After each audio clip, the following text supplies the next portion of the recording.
The floor was slick with gray packing sludge when Barrett pointed at it, then at me. The overhead lights reflected off the mess, making it look almost metallic. His finger jabbed the air between us like a weapon being loaded. "Since you're dressed so casually today, why don't you mop it up with your shirt?" His voice carried across the entire loading bay, loud and deliberate, making sure everyone heard.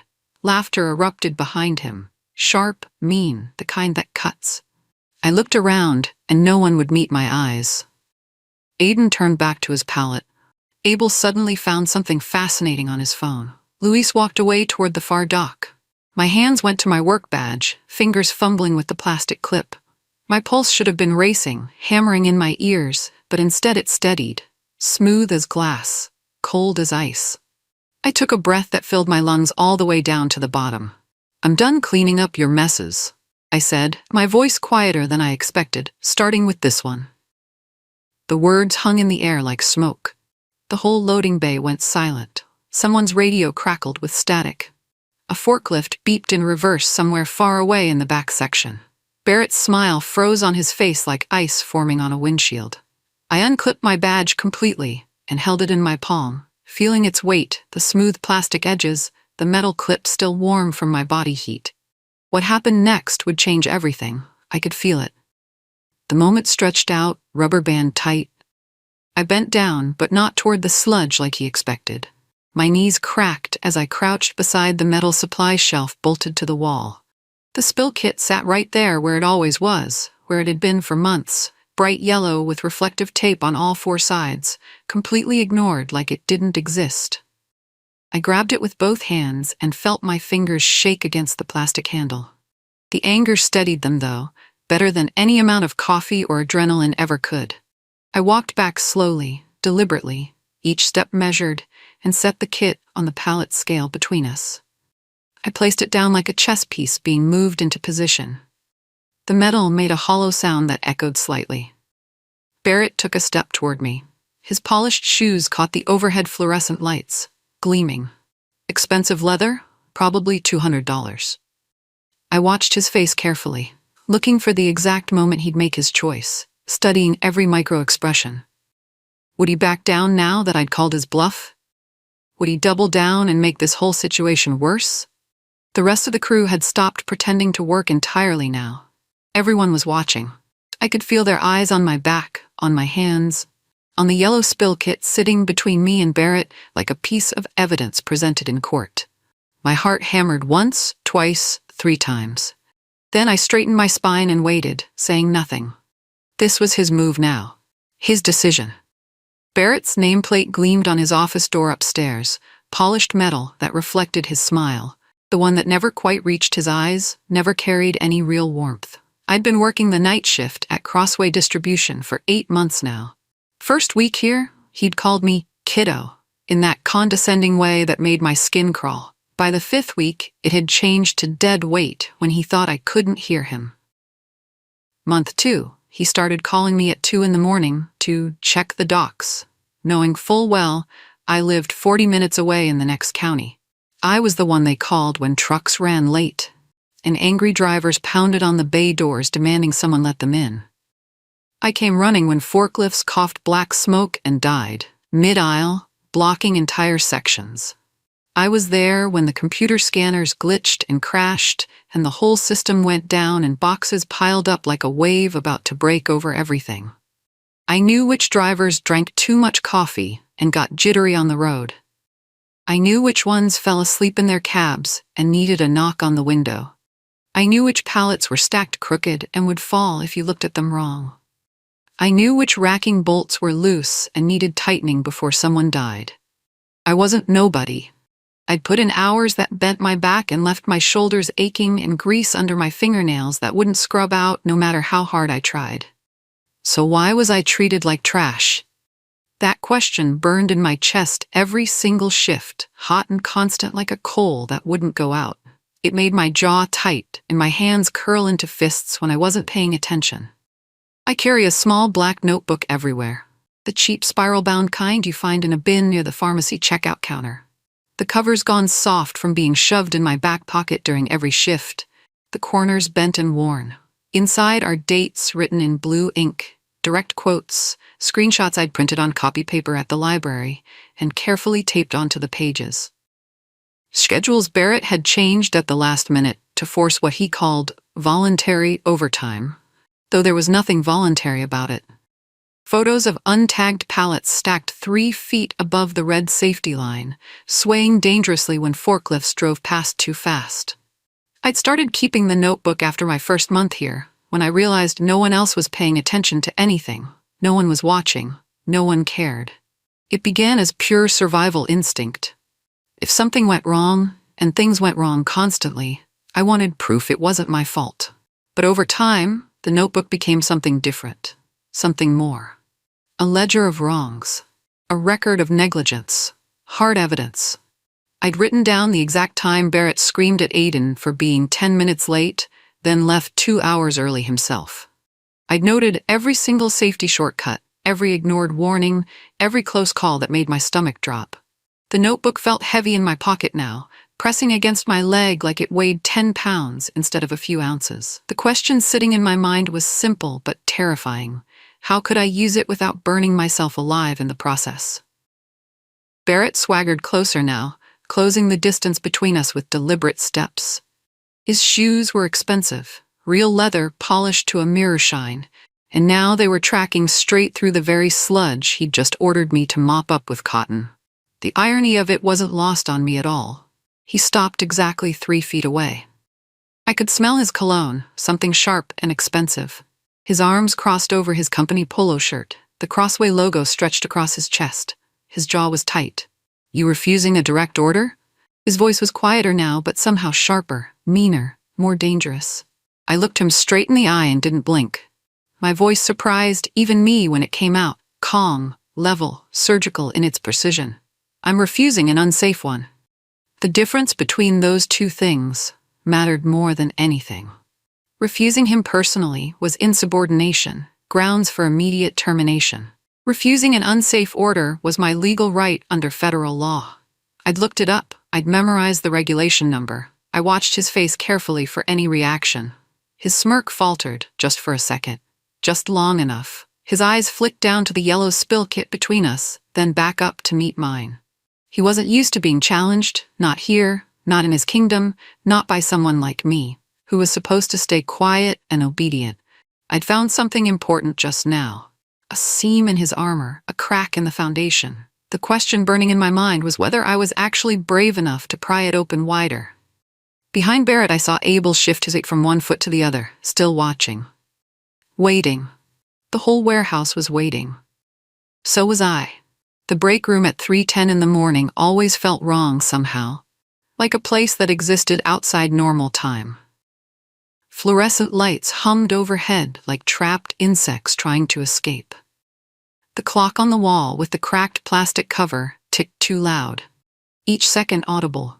2 coworkers sat at the scratched plastic table, both stirring powdered creamer into burnt coffee without looking up at me when I walked in. I poured my own cup from the pot that had been sitting on the burner for 4 hours, hands still shaking slightly from the leftover adrenaline. One of them finally spoke, his voice low and careful. "You're picking a fight you won't win." He didn't look at me when he said it, just kept stirring his coffee in slow circles, watching the liquid swirl. The other one nodded in agreement without saying anything. I stared into my own cup. The coffee was dark, almost black, with an oily sheen on top that caught the light. I realized something important then. Standing there in that cold room with the vending machine humming in the corner and the smell of old coffee heavy in the air, I wasn't picking a fight. I was documenting one. There's a real difference between those two things. A fight is emotional, reckless, stupid, something that happens in the moment. Documentation is cold. It's facts and timestamps and evidence that doesn't care about anyone's feelings. I wasn't trying to beat Barrett with my fists or even with my words. I was building a case against him, brick by brick, entry by entry, line by line. And legal cases don't lose their temper or make stupid mistakes. I started reading OSHA regulations in the bathroom during my lunch break a few weeks back. I'd pull up the official website on my phone, scroll through the dense legal text that made my eyes hurt, thumb carefully marking sections like they were Bible verses I needed to memorize. Title 29 CFR 1910. Spill Response Procedures. Fall Protection Requirements. Powered Industrial Truck Regulations. The language was dry, technical, boring enough to put anyone to sleep. Until I started picturing actual faces instead of abstract concepts. Aiden, who had 3 kids under 10 years old at home. Abel, who was saving every penny for his daughter's quinceañera next spring.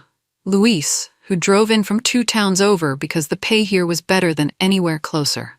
What if the next joke Barrett made wasn't about sludge on a concrete floor? What if it was about blood? What if someone actually got hurt because Barrett cut corners and ignored rules, and I'd seen it coming and done absolutely nothing to stop it? That thought kept me awake at night sometimes. The regulations weren't just boring legal words anymore after that realization. They were armor I could wear. They were weapons I could use. I screenshotted entire paragraphs and saved them in a folder on my phone labeled Work Stuff. I memorized section numbers until I could recite them in my sleep. I learned the language of liability, of violation, of criminal negligence. Knowledge is power, everyone says that.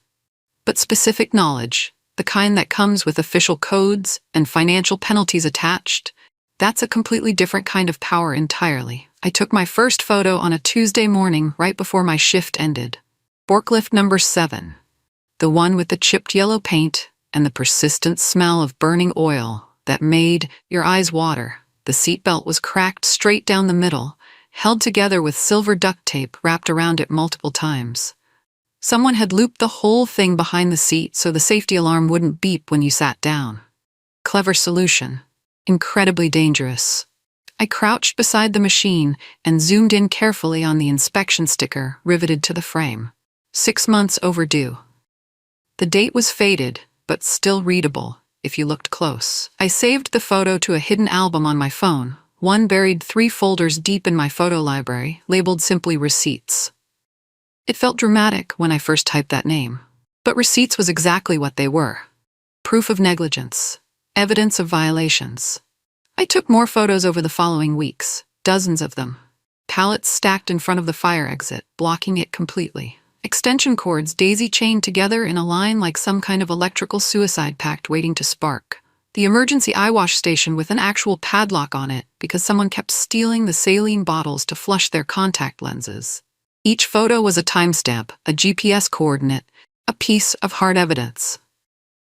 How many receipts would it take to buy my freedom from this place? I didn't know yet, but I was collecting them like currency, like savings, like ammunition. We heard the sound before we actually saw what was happening, a metallic gasp, the groan of steel bending under too much weight. I looked up from my pallet jack just as the loaded pallet on rack D4 started to tilt forward. Boxes shifted, sliding toward the edge. Everything moved in slow motion. "Stop!" I screamed, my voice cracking.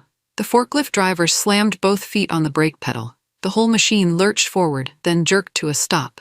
Boxes skidded right to the edge of the pallet but somehow didn't fall. For 3 long seconds that felt like an hour.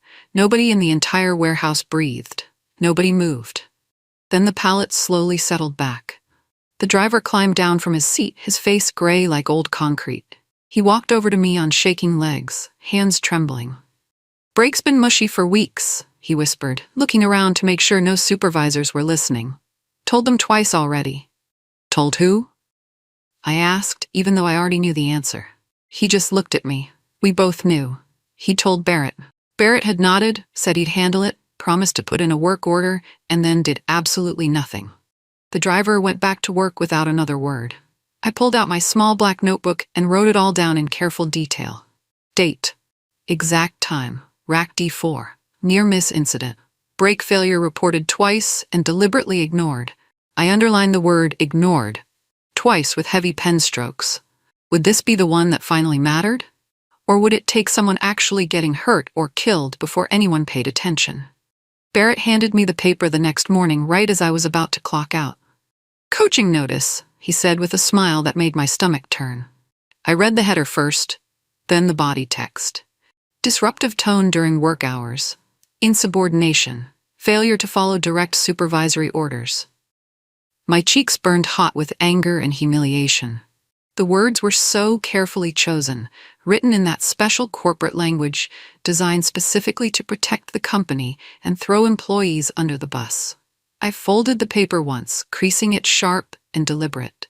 Then I pulled out my phone right there in front of him and took a photo of the entire document, making sure the company letterhead was visible. His smile twitched. "What are you doing?" "Keeping a copy for my records," I said. My voice stayed even and calm. I went home that morning and wrote my rebuttal on my old laptop at the kitchen table. No emotion, no anger, no accusations, just cold facts. Timeline of events, names of witnesses, the existence of the spill kit he'd ignored, the specific OSHA regulation I'd cited about refusing unsafe work. I emailed it to HR and CC'd myself. The next day, HR called me into their office. The woman behind the desks smiled, thin and professional, the kind of smile that doesn't reach anywhere near the eyes. "We'll review this thoroughly," she said in that careful tone. But her eyes told me everything I needed to know. Would they actually review it? Or would it disappear into some filing cabinet drawer, never to be seen again until a lawsuit forced them to look? The janitor wheeled his cleaning cart past my station 2 nights later. His name was Vivian, and he'd worked at Crossway longer than anyone else in the building, maybe 15 years. He was invisible, the way janitors always are in these places. People looked right through him like he was a ghost. He paused by my pallet jack and bent down like he was picking up a piece of trash from the floor. "I saw what he did to you," he murmured quietly. His eyes were soft but steady when they met mine. He slid a folded paper towel toward me across the concrete. I waited until he moved on with his cart before I unfolded it carefully. Inside was a list, written in neat, careful handwriting. Dates, times, brief descriptions. Minor spills he'd been called to clean up over the past 6 months. Spills that should have been officially logged and properly investigated. Spills that were evidence of something bigger, something systematically wrong with how this place operated. I looked up, but Vivian was already halfway across the warehouse, pushing his cart toward the office section. Why was he helping me? Maybe he was tired too. Tired of seeing dangerous things and saying nothing. Tired of being invisible. Tired of watching people get hurt. I folded the paper towel carefully and tucked it into my notebook. I had an ally now. Unexpected but real. Maybe that would be enough to make a difference. There's an old dome camera mounted above the time clock where we all punch in and out. Most people forget it's even there because the little red recording light died years ago. Everyone just assumes it's broken, a piece of abandoned security theater. I didn't assume that. I'd watched the IT guy replace the hard drive once during a night shift, muttering under his breath about storage space issues. The camera worked fine. It just didn't advertise itself. I filed a formal written request with HR for footage from 2 specific nights. The night Barrett ordered me to clean a chemical spill with my shirt, and the night of the near-catastrophic pallet fall on rack D4. I cited the official safety policy Barrett himself had made us all sign during new employee onboarding sessions. The policy that specifically said workplace incidents would be reviewed using all available resources and documentation. I submitted the form on a Monday morning. By Wednesday afternoon, I still hadn't heard back from anyone. I checked the camera when I clocked in for my shift. The little access panel below it was closed and locked. If the footage existed, and I was certain it did, would someone make it quietly disappear? Or would they be too slow, too careless, too confident, and leave it there for me to find? At 2:27 in the morning, I sat alone in the public library parking lot with my laptop balanced on my steering wheel. The building was closed and dark, but the Wi-Fi signal reached outside to the parking spaces. I'd drafted this email 3 separate times, deleting it twice because I lost my nerve. My hands hovered over the keyboard, shaking slightly. Then I closed my eyes, took a breath, and hit send before I could change my mind again.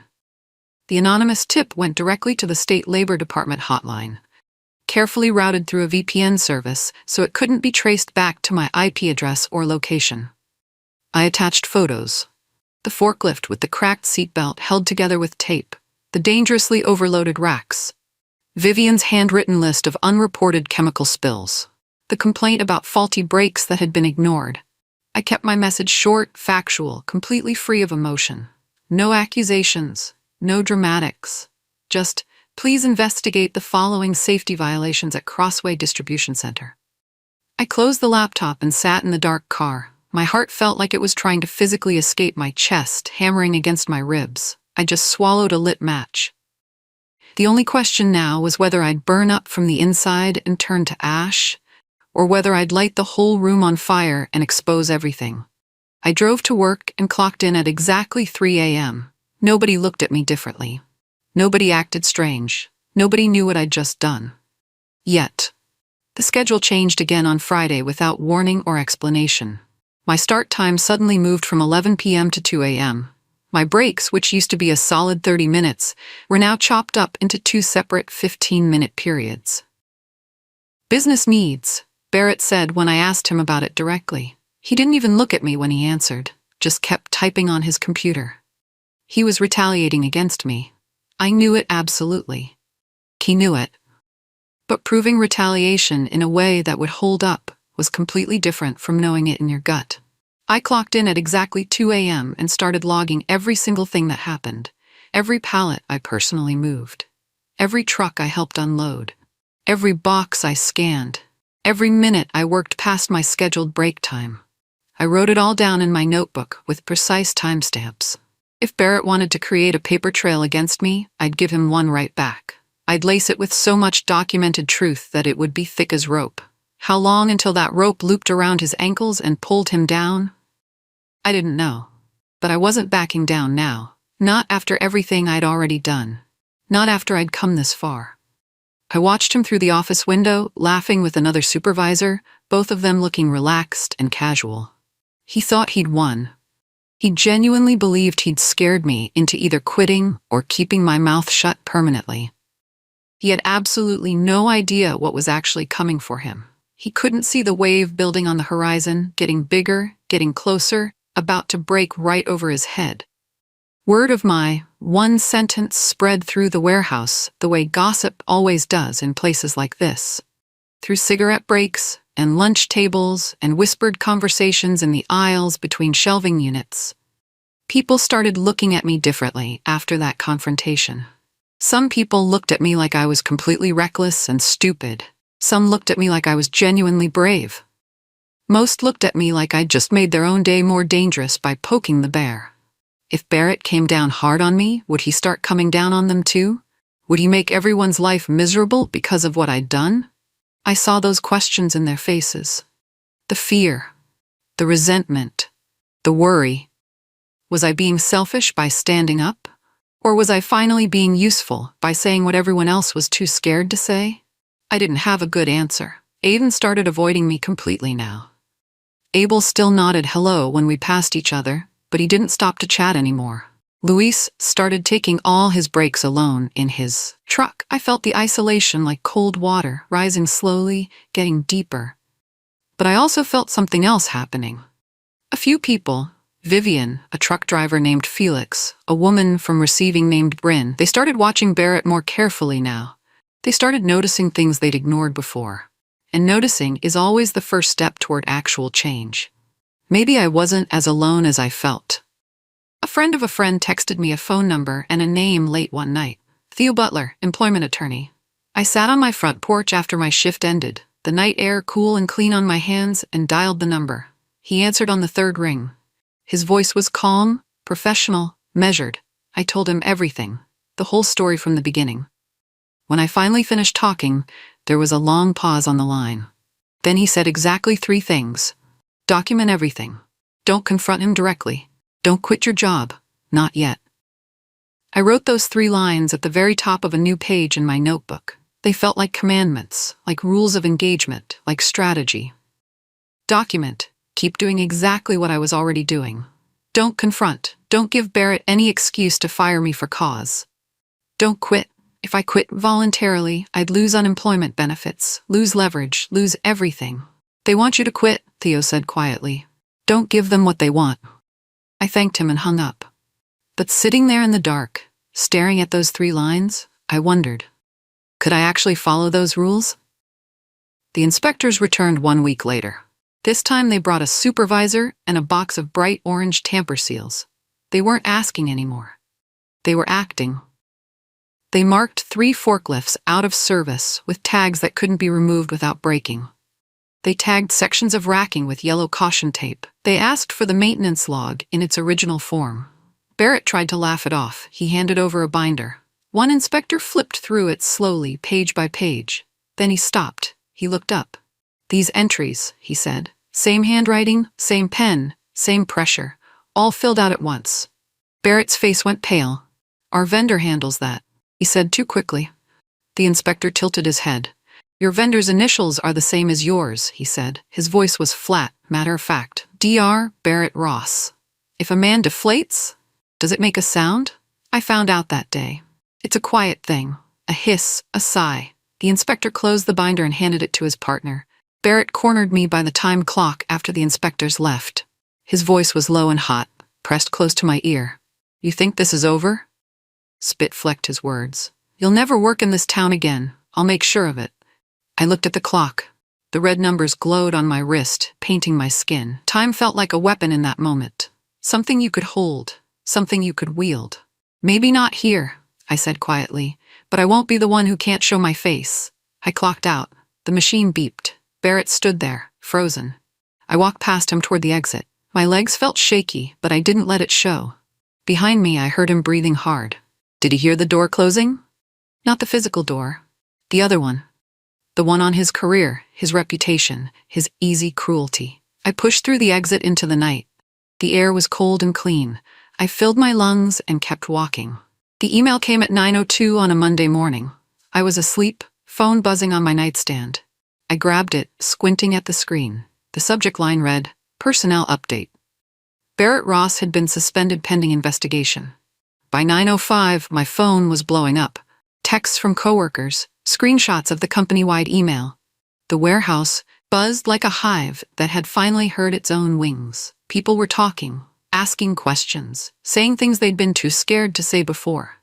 1 week later, another email. Barrett had been terminated for falsifying safety records, retaliation against employees, and willful safety violations. HR was being restructured. The warehouse manager was being reassigned. I came in for my next shift, and the room felt different. People stood straighter, talked louder. Someone had removed Barrett's nameplate from the office door. The space where it used to be was cleaner than the rest, a bright rectangle of paint. Was it lighter because of the new lights they'd installed, or because we could finally breathe? A competing facility called me 3 weeks later. The manager said an inspector had recommended me. Someone who actually gives a damn, he'd said. They offered me a supervisor position. Better pay. Day shift. Actual benefits. I walked into my new office on a Wednesday morning. It wasn't fancy, just a desk, a computer, a window. But the window caught the sunrise, painting everything copper and gold. I could see trucks pulling in, drivers unloading in the cool morning air. It felt right. One afternoon, about a month in, I saw him through the glass. Barrett. He was wearing a delivery uniform, scanning a package at our receiving dock. His eyes stayed down. He didn't look up. I watched him for a moment, and I waited for the triumph to hit. The satisfaction, the revenge. But it didn't come. Instead, I felt relief. Like stepping out of a too-tight shoe. Like finally putting down something heavy. He'd ordered me to mop a floor with my shirt. I'd answered with one sentence and a plan. And that's how the mess finally got cleaned. People ask me sometimes if I regret it, if I'd do it differently. The answer is no. Not because it was easy, it wasn't. Not because I didn't lose things, I did. Friends who stopped talking to me. Nights I couldn't sleep. Weeks when I thought I'd made a huge mistake. But I'd do it again, because silence costs more than speaking up. Because someone had to say no. Because the next person might not have been as lucky as I was. They might have gotten hurt, they might have died, and I would have known I could have stopped it. The notebook sits in my desk drawer now. I don't need it anymore, but I keep it as a reminder. Document. Don't confront. Don't quit. And know when the moment comes to stop being quiet and start being loud. Barrett thought he could humiliate me into submission. He thought I was weak, easy, disposable. He was wrong. And now he knows it. The warehouse still runs. The trucks still come. But the air is different now. Cleaner, safer. That's enough for me.